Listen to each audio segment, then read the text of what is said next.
Vamos a analizar el entrenamiento del récord americano de 10 kilómetros mujeres Alicia Monson. Descargamos todo su entrenamiento en Strava y lo analizamos bien en detalle.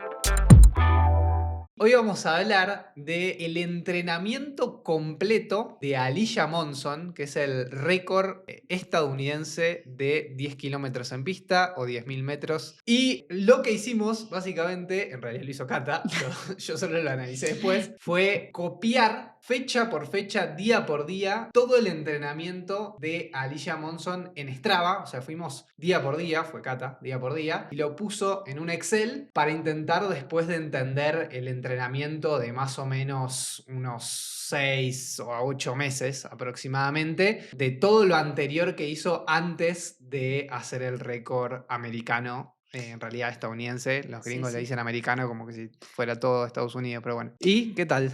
No, la verdad súper interesante. O sea, a ver, es un trabajo un poco porque tenés que ir a Strava scrolleando para abajo, o sea, tenés que hacer de stalker. Pero bueno, sacando eso que te lleva bastante tiempo, es muy divertido porque podés ver literal qué hacen los pros, desde cuántos días a la semana, cuándo hacen doble, cuándo hacen un fondo largo. O sea, la verdad que yo ya llevo varios atletas estoqueados y la verdad me re gusta ese trabajo porque realmente aprendes un montón porque lo ves en muy en directo y puedes ver esto. ¿Qué hizo antes de ese récord americano? Que Sí, no es es poca cosa. increíble la información de hoy en día de poder como estoquear y poder ver literalmente día a día lo que está haciendo. Como que hace 10 años atrás eso era una locura y encima hoy la verdad que muchos atletas de elite, Jacob no lo comparte, pero la verdad que hay muchos, de vuelta, Alicia Monson, una de las mejores corredoras del mundo Exacto, sí. y comparten literalmente día a día lo que hace. No, y además puedes también saber qué hace dentro de cada entrenamiento, porque puedes ver, no sé, Sí, las la pausa, pasadas. cuánto hace, y Exacto. aparte si lo pones en contexto, nosotros lo que hicimos en el Excel fue analizarlo y ponerlo en contexto de, bueno, esto para ella es entrenamiento de umbral, o sea, estos son los fondos aeróbicos suaves, estos son pasadas anaeróbicas lácticas, esto es VO2, Exacto. entonces realmente lo puedes poner muy en contexto en base a su tiempo. Sí, sí, creo que lo que más tiempo te lleva es esto, entender qué es lo que está haciendo, porque nada, esto, vos ves, no sé, está haciendo pasadas a 3:10, sí, ¿qué ritmo es 3:10? Porque Total, si copias el ritmo y la pausa, seguramente no te sirva, tenés que hacer como esto de extrapolarlo y ver realmente qué es lo que tendrías que hacer vos, ¿no? total. Ajustarlo. No, y además hay otro punto más, que esa temporada de ella fue muy buena, porque esa temporada hizo el récord en 3000 Indoor. indoor, que después se lo sacó la capa de El Pierre, pero bueno, hizo ese récord y al toque hizo el récord de Sí, 10. para darles contexto, 3 semanas antes hizo el récord indoor de los gringos de 8:30 en mujeres y después hizo 30:50 en 10 kilómetros. Y a ver, yendo a la estructura general del entrenamiento, es un entrenamiento, para ponerlo en contexto, el entrenador de ella es Dathan, un amor de persona. Un crack. Dathan fue uno de los mejores corredores de Estados Unidos. No sé si tuvo el récord americano de 10, no quiero mentir, pero estuvo muy cerquita. Fue a varias Olimpiadas y era el tercero en discordia Sí, de Galen y de de Mo. Galen y Mofara. O sea, Galen y Mofara entraban juntos con Alberto Salazar. Era el tercero en discordia, después también estaba Matt Centrowitz, había otros, pero él siempre era como el tercero en discordia en el 5 y 10. Matt Centrowitz entrenaba más 1500, que fue después campeón olímpico, y siempre estaba colgado atrás, como que siempre estaba un pelín atrás. En las Olimpiadas siempre obviamente Mo y Rupp se destacaban y iban siempre un poquito adelante, pero él estaba siempre en la cola del pelotón de elite. Muy, muy bueno, tipazo, Muy tipo, crack. parece un amor de persona. Y se mudó a Boulder y creó el Oak, que es el On Athletics Club, que básicamente, bueno, agarró a un cloud y juntó un montón de corredores Muy buenos. de ese lugar muy, muy buenos. Y la verdad que lo arrancó muy de abajo. Yo me acuerdo de los primeros corredores, como que ahora es un grupo muy armado de los top del mundo. Tienen a Helen Oviri, a Joe Exacto, Keckler, o sí. sea, varios olímpicos y muy buenos. Pero bueno, lo tuvo que hacer de abajo. Y creo que el entrenamiento de Salazar era un entrenamiento como del entrenador de él, era un entrenamiento muy típico de un fondo largo cuasi movido sin llegar a ser umbral y dos pasadas más cagadapalos o más picantes. No es nada que ver con el entrenamiento de Jacob y sí mucho volumen, y un poco la estructura general de la semana de entrenamiento de ellos es pasada intermedia para arriba, o sea, Sí, movida, o sea, no algo tranquilo, sino algo movido. 2 días de fondos, otra pasada picante, un día de fondo, fondo largo, un día de fondo y de vuelta arranca. exacto. Y creo que algunas conclusiones buenas a sacar es, uno, que nunca es el fondo largo pegado ni antes ni después de un entrenamiento, o sea, siempre hay un día de fondo en el medio. Yo creo que tiene bastante lógica por el hecho de que con un día solo quizás te alcanza para hacer el fondo largo. Ya por ahí pegado está muy justo si lo tenés que hacer movido. Sí, también creo que es como un mal hábito, no sé si es de Argentina o qué, pero de hacer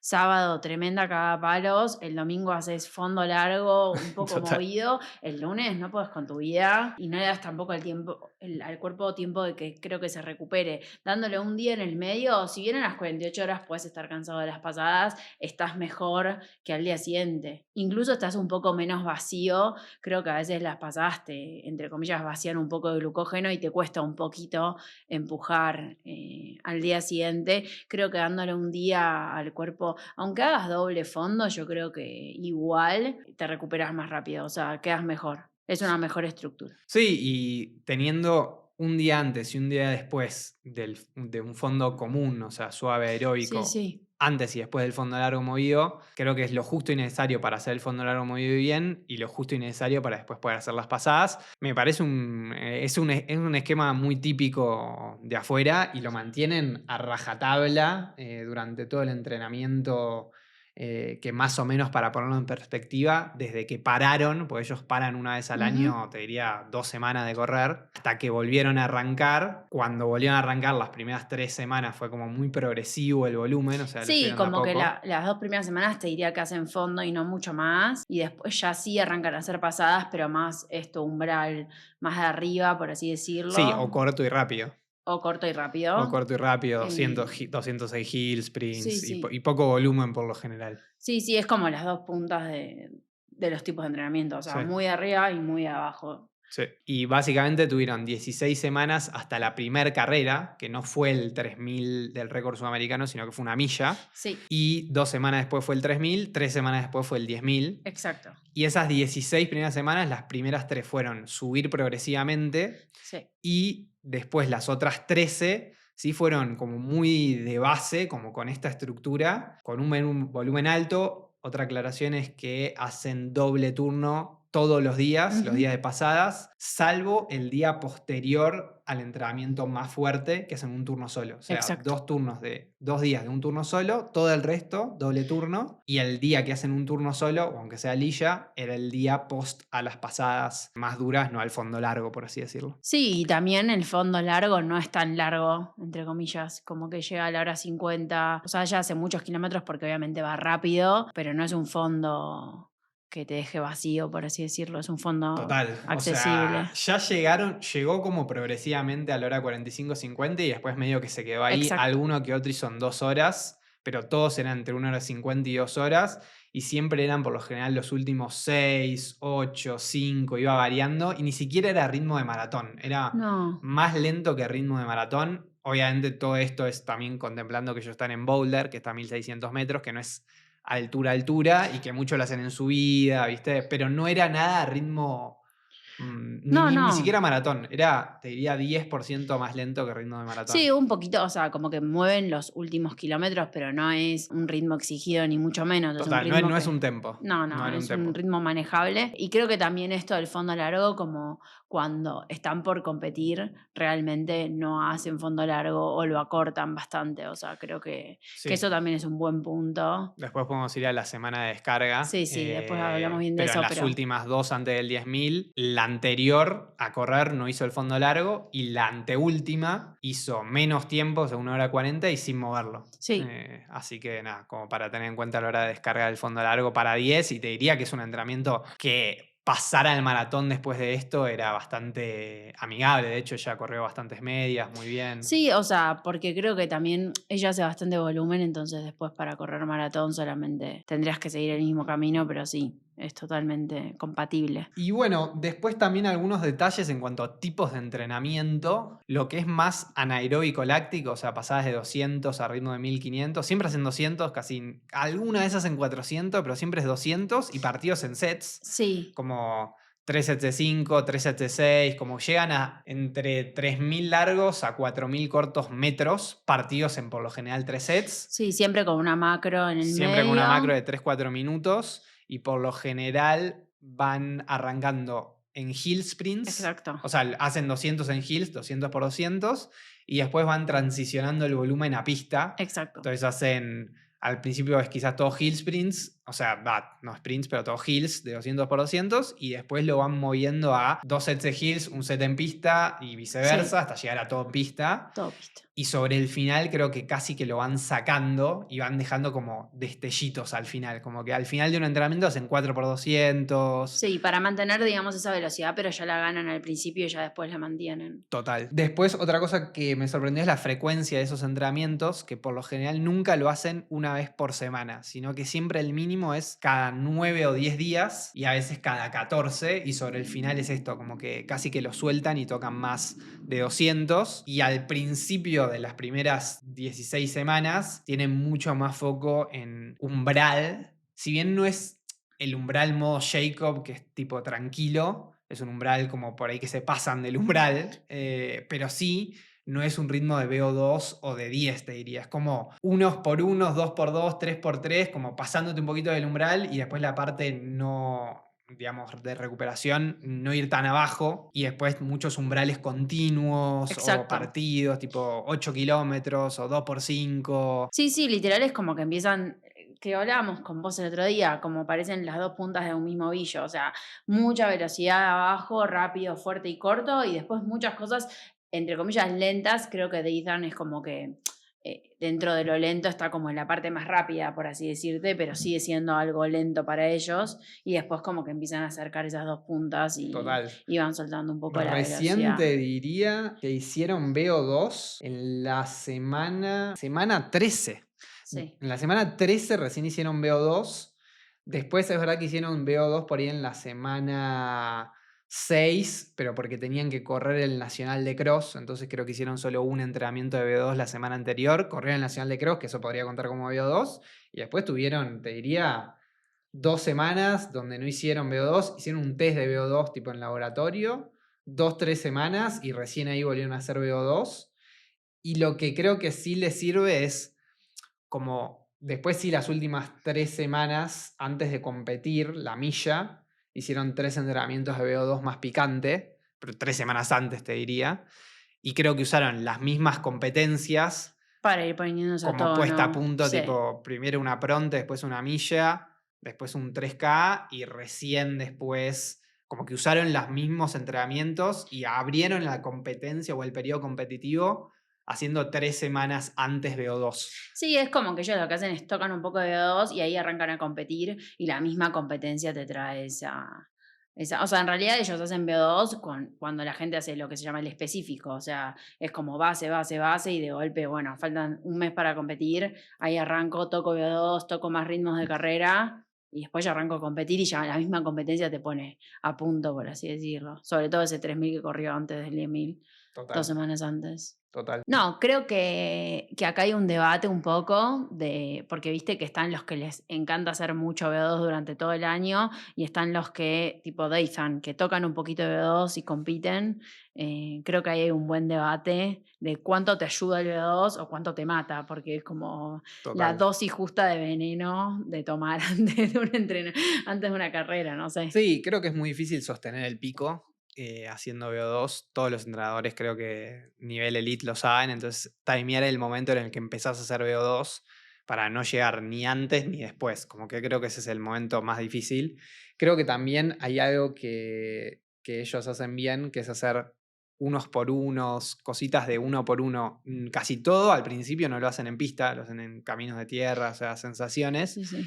Y creo que eso no llega a ser VO2 en algunos momentos sobre el final, pero está cerquita de. Entonces creo que eso también les ayuda como a cierta manera Sí, ganar mantener, fitness. sí, mantener ese VO2. Pero la verdad es que la gran mayoría de todo es umbral clavado o un poquito por arriba del umbral, lo que ellos llaman umbral tipo tempos Sí, derecho o threshold, ellos le llaman hacer tipo un poquito por arriba del umbral partido. Entonces, sí, si hay 6 por 1600 exacto. con Sí. 1.30 y lo hacen partidos, no es, van rápido, porque obviamente son atletas de elite, pero es su ritmo de media maratón, te diría. Sí, sí, creo que a Ethan también le gusta como esto de hacer un poquito después cuando empieza a como tocar B2 es como que arranca haciendo algunos 1600 ese ritmo, toca un poquito de B2 al final y después como que ya sí se mete de lleno Total. en B2.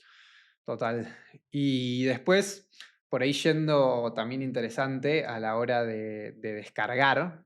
Algunas cosas que siempre se repiten y hacen en todos lados es, o sea, la semana anterior es la que más pronunciado descarga en el volumen. Exacto. Por lo general a veces siempre tienen 2 días o 3 días de fondo antes de la competencia.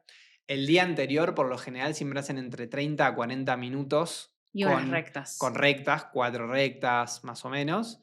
Y el día de la carrera, si corren a la tarde, hacen 10 minutos de lo que le llaman shakeout, que es trotar simplemente 10 minutos a la mañana. Entonces, si corren a las 6, 7 de la tarde, se levantan, trotan 10 minutos para aflojar, sin rectas, sin nada. Algunos vi que hacen rectas tipo dentro del log, pero muy raro, solo es por lo general trotar. Y están listos para correr. Y por lo general, el entrenamiento del el último entrenamiento antes de competir, específico, siempre es 2 o 3 días antes, o sea, 2 días de fondo o 3 días de fondo y después este entrenamiento. Y por lo general siempre es 4 kilómetros o 4.800 a modo threshold, que es Exacto. a ritmo umbral, como a ritmo de media o un poquito por arriba, y después hacen un poquitito de algo poquito volumen, pero a ritmo de carrera o cerquito a ritmo de carrera. Por ejemplo, hacen 3.400 o si es Sí. más corto hacen 4.200 o 4.300. Sí, lo hacen medio a ritmo de 5 o 3, cosas de sentir con esa velocidad en las piernas, ¿viste? Sí. No caerte O sea, con... creo que los que corren más 1500, si van a correr 1500, hacen más 200 o 300. Si van a correr más 5000, 10.000, hacen más 400 y a ritmo más de 3 a 5. Pero poquito, Sí. poquito diría. Sí, es como poco volumen, pero tocan como un poquito de arriba, un poquito de abajo y ya están listos para competir. Sí. Un tema que nos queda pendiente es el tema del shakeout. ¿Qué pasó con el shakeout? No, digo, o sea, ¿lo implementás, no lo implementás? O sea, yo también quiero contar mi experiencia, pero primero te pregunto a vos. La verdad que yo no lo hacía. De hecho, cuando empecé a entrenar, mi papá, que era mi entrenador, siempre me daba descanso el día anterior. Para mí sirve mucho. O sea, sirve más bajar el volumen a muy, muy, muy poquito y hacer, tipo, en vez de descansar el día anterior, es mejor correr para mí 20 minutos, hacer 2 rectas. Y si corres a la noche, para mí es verdad que hacer 10 minutitos a la mañana te sentís muy bien. Sobre todo si es una carrera en la cual ya descargaste y estás haciendo una descarga como muy pronunciada. Claro, sí. Porque a veces cuando no corres por un par de días antes de una carrera, cuando llegas al día de la carrera quedas como raro. Total. Me acuerdo Macmillan tiene ¿cómo se llama? Una anécdota en su libro que habla de esto, de que una de sus entrenadas había preparado como la carrera, o sea, estaba entrenando súper bien y cuando fue a la carrera como que corrió horrible y él le preguntó, ¿pero qué pasó? O sea, hemos hecho como todo el entrenamiento bien y estaba todo bastante bien y nada, ella dijo, no, es que me quería guardar fuerzas para la carrera y no corrí, no sé, como yo tengo 3 días. Y claro, cuando llegó a la carrera sentía horrible, nada que ver. Y sí, creo que tratar un poco los días antes, nada, te sirve mucho. Yo en la Copa de Clubes hice shakeout, porque corrí a las 5 y me acuerdo que me sentía súper bien, o sea, Sí. como la No, verdad. y quizás si es ponerle también un torneo a las 3 de la tarde, 2 de la tarde, a veces caminar 2 vueltas a manzana. Sí, el Como famoso que, sacar a los perros. sí, quedás mucho mejor. Sí. La verdad que sí. O sea, es un buen hack para incorporar, creo que sobre todo para cuando corres a la tardecita o noche, está bueno. Total, 100%. Algo que le robamos a Lillo. En fin, eso fue el entrenamiento de Alicia Monson. Creo que la verdad que estuvo bastante bueno. Nos llevamos bastantes insights. Sí, la verdad que hay un montón de cosas para copiarle y nada, creo que está bueno porque aprendes de los mejores y ves qué cosas puedes incorporar en tu entrenamiento. Nada, estos datos, no pegar el fondo largo las pasadas, Total. es un buen, Un fondo largo sí, por semana. un fondo No largo. cagarse tanto a palos. No correrlo tan rápido No también, correrlo tan como, rápido. No sí, cagarse sí. tanto a palos. Los fondos suaves lo hace bastante suave. Sí, ellos cuando tratan todos, cuando hacen el doble turno, el fondo es un Sí, van a ritmo. 5. Sí, Sí, sí, o sea, es un ritmo accesible, total. no van al pulso bajo. O sea, una buena tarea si están aburridos, entrar en el Strava y seguir a sus ídolos. Total.